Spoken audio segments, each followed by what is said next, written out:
my dear students, and welcome to the very end of the semester. I'm so proud of you for making it this far. I know it's been quite a challenging month and a half, and I know a lot of you have a lot of obligations right now in particular as we conclude our semester. So you should feel really good about what you've been able to do the whole semester and over these past 6 or 7 weeks. This is the first in a series of videos meant to help you get through the final assignment in English 101 or English 102. This final assignment is actually an extension of essay number 3. So in essay number 3, you all developed a research question and discovered sources to help you address your research question. In essay number 4, you're now going to use that research to create an argument about your topic.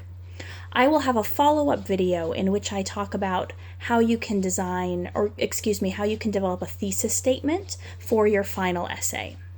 One thing I also want to note is that this final essay number 4 is now going to serve as your final exam for English 101 and English 102. So this is the last assignment of the semester. On that note, I would like to talk about how this final essay will be graded.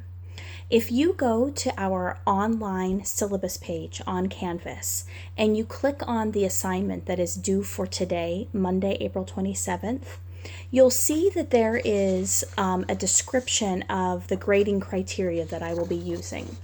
And it's actually right on the Canvas page. There's not a handout for this. It's right on the text box for today's date. But in it, I outline what you need in order to earn a C range grade, a B range grade, and an A range grade. And I would like to talk about those just for a few minutes in this video. Some of you might be wondering, what can I do to just pass this essay, right? You maybe are so overwhelmed and there's just so much going on that you just want to pass the essay. Well, one thing you should know is that in English 101 and English 102, you need to earn a C- on this essay. So the very first thing I map out on the guidelines for today's assignment is what you need to do to earn a C-. And I'd like to just talk about that with you. So to pass essay number 4 with a C-, you need to have an introductory sentence or 2. You need to have a thesis statement. You have to have at least one body paragraph with a topic sentence. There should be evidence to support your thesis statement from at least one source. You will need to have in-text citations for that evidence. I would like to see at least 2 sentences in the conclusion. There must be a works cited page that lists the source that you cited from, and your sentences need to be mostly clear and understandable. But essentially, to pass with a C-, what you need are 3 paragraphs: an introduction, a body paragraph, and a conclusion. In your introduction, you need to have some introductory sentences and a thesis statement. In your body paragraph, I need to see a topic sentence. I need to see evidence from one source. I need you to talk about that evidence. And then I need a conclusion where you wrap up your ideas. You must have in-text citations and a works cited page in order to pass the final essay number 4 for English 101 or 102. Now, that's what we do to just get a C-. If you would like to get a B range paper, I also outline that in the text box that you're all looking at. To get a B range paper, I want a more developed introduction. It should fully introduce your topic and it should end with your thesis statement. To get a B, you will need at least 2 body paragraphs, and they both should have topic sentences. In those body paragraphs, you should smoothly integrate sources from 2 integrate evidence from 2 articles. So to get a B range grade, you'll need 2 scholarly sources or public sources, depending on if you're in English 101 or 102. You should integrate that evidence smoothly, and you should cite that evidence with in-text citations. You should have a nicely developed conclusion, a works cited page that lists the sources that you cited in your paper, and your sentences should be mostly clear and understandable.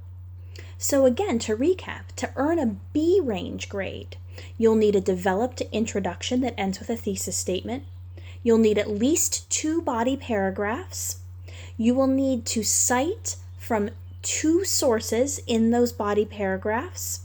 You'll want to make sure that you have in-text citations for those sources, have a very nicely developed conclusion, a works cited page, and sentences that are clear and understandable.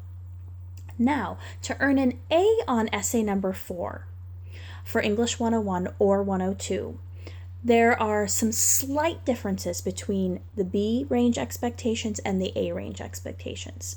To get the A, I will want to read an interesting, engaging introduction, right, that hooks me and that fully introduces your topic and ends with your thesis statement. I will need to see 3 body paragraphs, and those body paragraphs will need to have topic sentences and transitions. In those 3 body paragraphs, you still only need to cite from 2 sources. Those sources need to be smoothly integrated and introduced. You'll need to end them with your in-text citations. I will need a well-developed conclusion that really sort of makes me think at the end, maybe ends with a final, thoughtful or meaningful statement. Again, a works cited page that properly lists the sources that you cited. And again, your sentences should be mostly clear and understandable. So the difference between the A and B paper is that in the A paper, I'm looking for an introduction that does introduce your topic fully, but that it also hooks me in some way, has some kind of engaging hook. You'll need to have your thesis statement, and for the A range paper, you need at least 3 body paragraphs that begin with topic sentences and transitions. Still, only 2 sources need to be cited, but do smoothly integrate that evidence, discuss that evidence, and cite it properly in MLA format. You'll have a well-developed conclusion and your works cited page. I hope that clarifies the grading expectations, or the essay expectations and my grading criteria for essay number 4. If you have any questions, please reach out. Otherwise, just look for the next video in which I discuss how you might go about developing a thesis statement for essay number 4. Thanks for listening.